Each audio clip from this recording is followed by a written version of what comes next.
China just unveiled transportation vehicles that make everything you've seen look outdated. These aren't concept designs or distant promises. They're flying, hovering, and breaking physics right now. 11 vehicles that sound impossible until you see what they actually do. And the first one cuts travel time in ways that'll make you question every flight you've ever taken. The Lingkong Tianxing isn't just fast, it's hypersonic. Lingkong Tianxing Hypersonic Jet. The jet measures 92 feet long with a wingspan that stretches 72 feet across. But size isn't what makes this shocking. The Lingkong Tianxing is designed to hit Mach 5. That's 5 times the speed of sound. Beijing to New York in 2 hours instead of 13. The fuselage uses a blended wing body design that reduces drag at hypersonic speeds, something traditional tube and wing aircraft can't handle without tearing apart. The propulsion system combines turbo ramjet engines that switch modes based on speed. Below Mach 3, it operates like a standard jet. Above Mach 3, it transitions to ramjet mode, where incoming air compression creates thrust without needing traditional turbine blades. The thermal protection system coating the exterior can withstand temperatures exceeding 3,000 degrees Fahrenheit, the kind of heat that would melt conventional aircraft aluminum in seconds.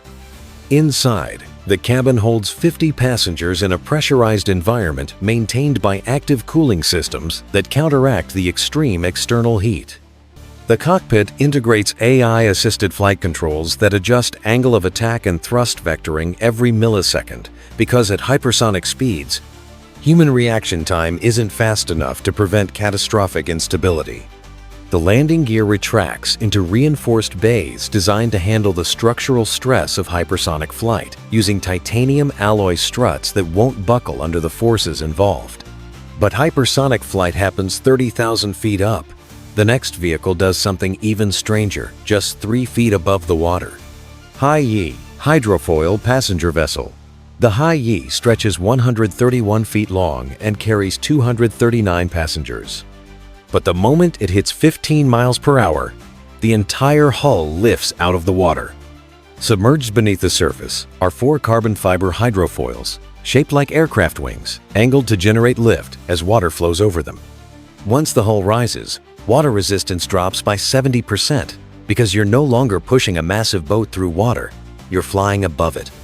The foils themselves retract and extend hydraulically, adjusting depth based on wave conditions detected by bow-mounted sensors. In rough seas, the foils extend deeper for stability. In calm water, they rise closer to the hull for maximum speed. The vessel hits 51 miles per hour on open water, twice the speed of conventional ferries burning the same fuel. The hull design uses aluminum alloy construction with a sharp V-shaped bow that cuts through waves during takeoff before the foils engage. Power comes from 4 diesel engines generating 6,000 horsepower total, channeled through water jet propulsion systems instead of traditional propellers. The water jets eliminate cavitation, the bubble formation that destroys propeller efficiency at high speeds. Inside, the passenger cabin uses active suspension dampening that counteracts the motion of waves transmitted through the foil struts, keeping the ride smooth even when the water below is violent. The control system monitors foil angle, engine output, and hull trim 50 times per second, making micro adjustments that keep the vessel stable at speeds where conventional boats would start porpoising out of control. But lifting above water is one solution.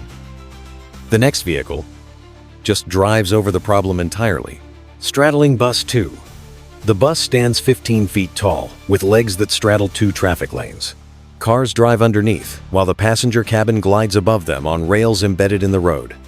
The original straddling bus failed because the legs couldn't handle real traffic, and the guidance system was a disaster. Version 2 rebuilt everything from the ground up. The chassis now uses reinforced steel I-beams that support up to 300 tons, enough to carry 1,200 passengers in the elevated cabin without flexing. The leg span stretches 25 feet wide, creating a tunnel underneath that accommodates vehicles up to 7 feet tall. Each leg rides on 4 independently controlled wheels equipped with laser guidance sensors that track the embedded rail lines with millimeter precision. The sensors communicate with the steering system 200 times per second, preventing the drift that made version 1 veer into traffic. The The propulsion system runs on electric motors built into each of the 16 wheels, delivering individual torque control that keeps the massive frame stable during acceleration and braking. Regenerative braking captures energy and feeds it back to the lithium-ion battery packs housed in the floor of the passenger cabin, giving the bus a range of 186 miles per charge. The cabin interior uses lightweight aluminum composite panels that reduce overall weight without sacrificing structural integrity. Safety systems include undercarriage clearance sensors that detect if a vehicle beneath is too tall, automatically stopping the bus before collision. Emergency braking can bring the 300-ton vehicle to a complete stop in under 200 feet using a combination of regenerative and friction braking that prevents jackknifing. The guidance rails are designed to integrate with existing roads, requiring minimal infrastructure modification compared to building new subway lines, but straddling traffic still means you're stuck on roads.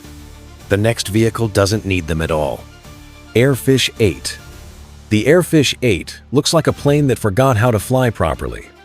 It cruises at a fixed altitude of just 6 feet above the water, trapped in what's called ground effect. This isn't a design flaw, it's the entire point. When an aircraft flies this close to a surface, air compressed beneath the wings can't escape, creating a cushion that dramatically increases lift while slashing drag by 40% compared to normal flight. The craft stretches 54 feet long with a wingspan of 52 feet, built from carbon fiber composite that keeps the weight under 6,600 pounds empty. 2 piston engines mounted on top of the wing generate 500 horsepower total, driving rear-facing propellers that push the Airfish to speeds hitting 120 miles per hour. That's triple what boats achieve, and uses half the fuel helicopters burn to cover the same distance. The hull design uses a catamaran-style twin-float configuration that allows water takeoffs and landings, retracting partially once airborne to reduce drag.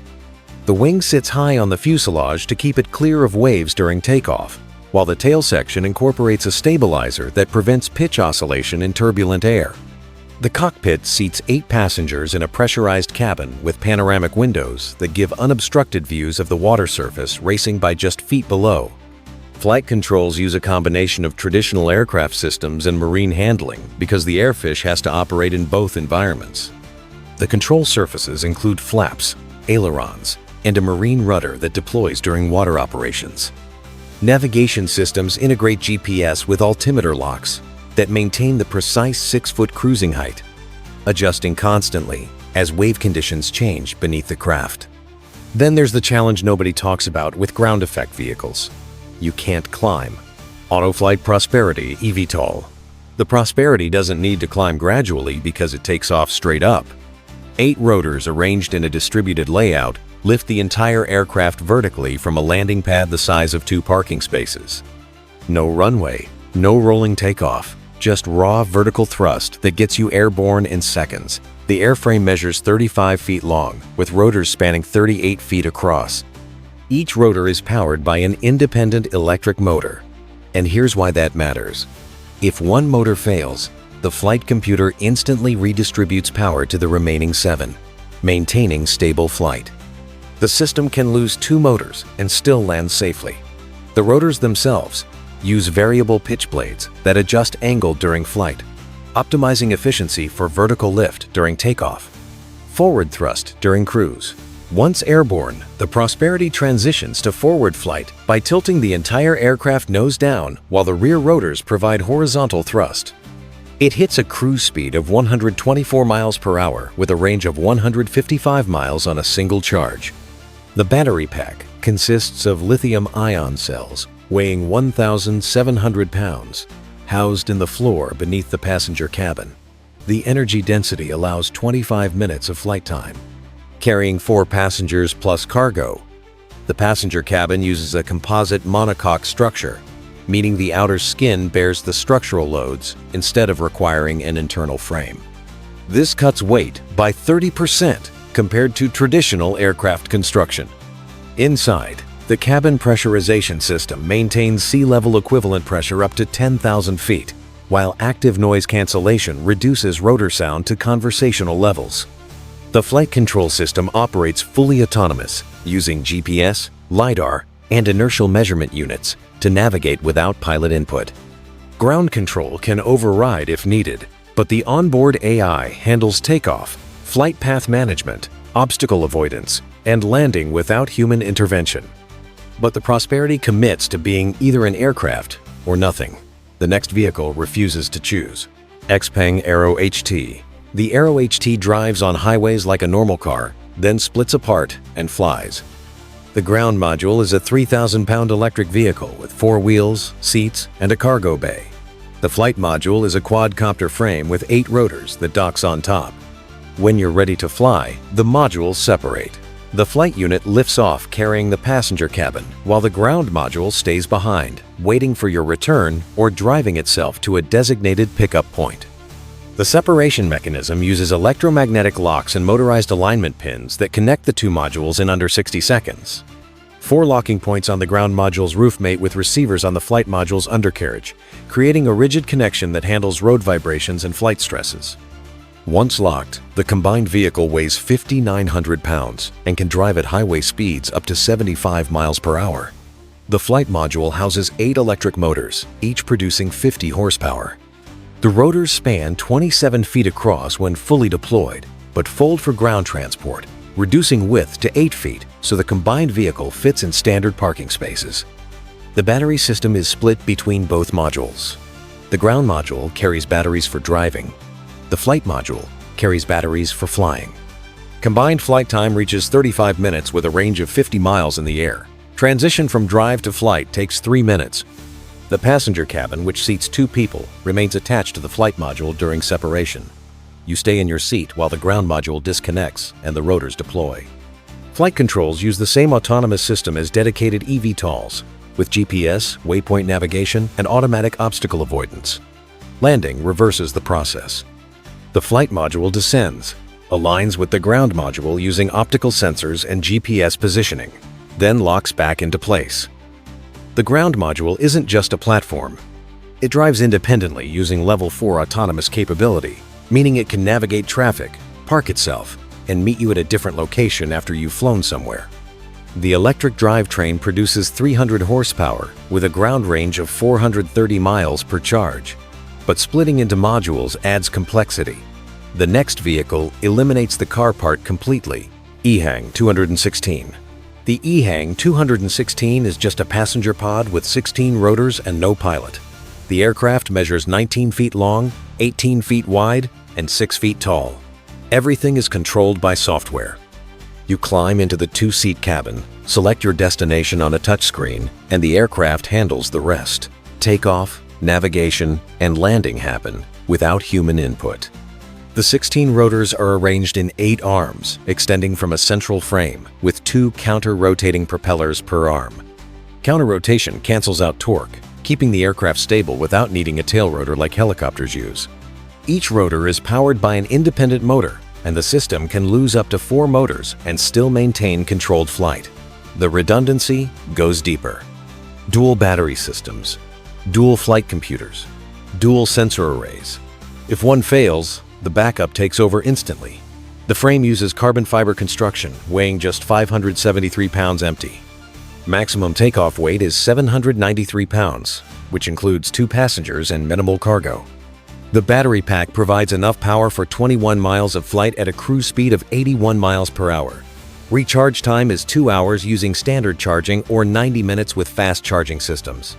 Flight control relies on a network of sensors: GPS for positioning, LiDAR for obstacle detection, barometric altimeters for altitude, and inertial measurement units for orientation.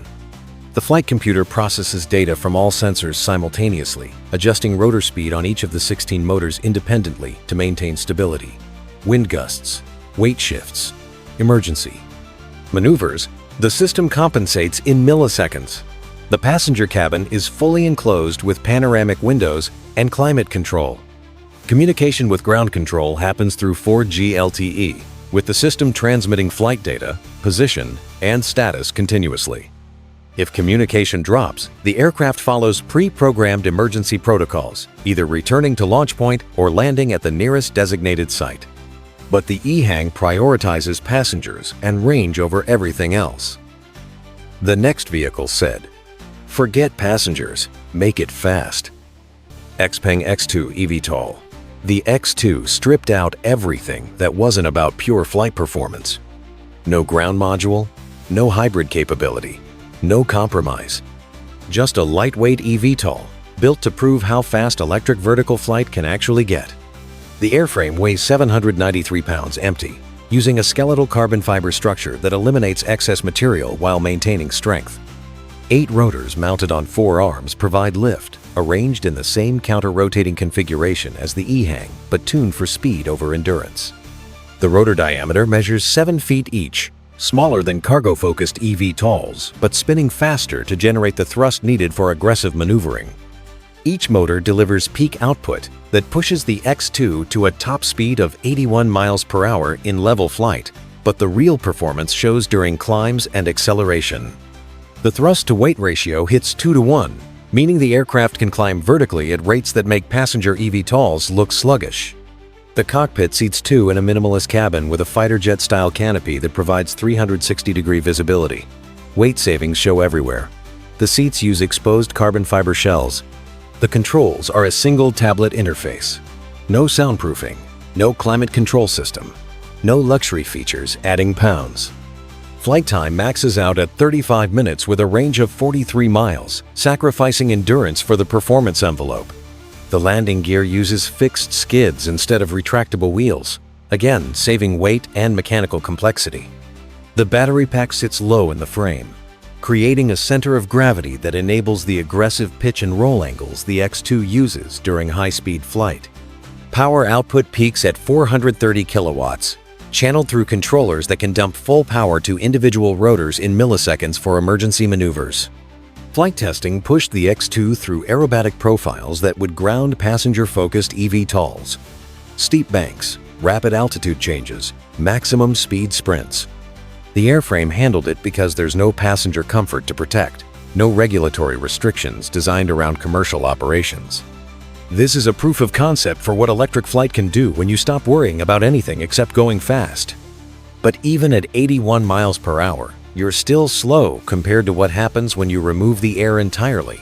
Hyperloop T-Flight. The T-Flight doesn't fly through air, it flies through nothing. The system uses a tube with the air sucked out, dropping internal pressure to near vacuum levels. Remove air resistance, and suddenly the energy needed to hit extreme speeds drops by orders of magnitude. The tube stretches 1.2 miles long, with a diameter of 13 feet, fitting a passenger pod that seats up to 30 people. The pod uses magnetic levitation, floating on an electromagnetic field with a gap of 3.9 inches. No wheels, no friction, no contact. Propulsion comes from linear induction motors embedded in the tube walls, creating magnetic fields that pull the pod forward. Current test runs hit 387 miles per hour, but the design target reaches 746 miles per hour. Beijing to Shanghai drops from 5 hours to under 90 minutes. The vacuum system uses pumps stationed every 6 miles along the tube, maintaining pressure below 1/1000th of normal atmospheric levels. The pod cabin maintains full atmospheric pressure inside, with walls handling the pressure differential. Temperature control uses liquid cooling systems because there's no air to dissipate heat. But vacuum tubes require infrastructure nobody has. The next vehicle just needs paint on asphalt. ART, Autonomous Rail Transit. The ART looks like a train, but there are no tracks, just white dotted lines painted on regular asphalt. The vehicle follows those painted guides, using optical sensors mounted beneath the chassis. Reading the pattern, it speeds up to 43 miles per hour through city traffic. It's a train that costs 90% less to deploy because you're not ripping up streets to install steel. Rails. The vehicle stretches 98 feet long in its standard 3-car configuration, carrying 307 passengers. Each axle uses independent steering controlled by the optical guidance system. Front-mounted cameras read the painted lines 15 feet ahead, feeding data to processors that calculate the exact steering angle needed for each wheel 50 times per second, keeping the vehicle centered on the virtual rail with accuracy within 2 inches. Power comes from onboard batteries, providing a range of 15 miles per charge. The batteries recharge at stations in 10 minutes using pantograph connections. Installation requires painting guidelines and building charging stations. No tunnel boring, no track laying, no overhead wire systems. Cities deploy ART routes in months instead of years. getting rail performance without the infrastructure cost. But even autonomous rail keeps you on the ground. The final vehicle leaves the ground behind completely. Kungpang No. 1 Flying Car. The Kungpang No. 1 drives on roads with 4 wheels. Then the body splits open and rotor arms extend from the chassis. 8 rotors deploy from folded positions inside the frame, locking into place in under 15 seconds. The transformation happens while you're still in the driver's seat. The wheels retract into the undercarriage, the rotors spin up, and the entire vehicle lifts vertically off the pavement. The ground configuration measures 16 feet long and 6 feet wide, fitting into standard parking spaces and highway lanes. The flight configuration extends the rotor arms to a span of 23 feet, with each rotor measuring 4 feet in diameter. Total weight is 4,400 pounds, light enough for the 8 electric motors to generate the thrust needed for vertical takeoff with 2 passengers on board. Flight performance hits 62 miles per hour at cruise, with a maximum range of 31 miles in the air. The battery system splits capacity between ground driving and flight operations, giving you 93 miles of driving range or 31 miles of flight range, depending on mode. Ground speed tops out at 87 miles per hour using electric motors that power the wheels before they retract for flight. The transformation mechanism uses hydraulic actuators that unfold the rotor arms and lock them into flight position. Sensors confirm each arm is fully extended and locked before the flight computer allows rotor spin-up. The control system switches from steering wheel and pedals to full autonomous flight mode once airborne, using the same GPS and obstacle avoidance systems as dedicated eVTOLs. This isn't a car with a drone strapped on top. The entire structure integrates both functions into a single frame. The chassis handles road forces and flight stresses using reinforced carbon fiber and aluminum construction. The cabin remains sealed during transformation, maintaining pressure and climate control whether you're driving or flying. You're not switching vehicles. You're reconfiguring one vehicle that refuses to be limited by roads or runways. 11 vehicles that don't just push boundaries, they ignore them completely.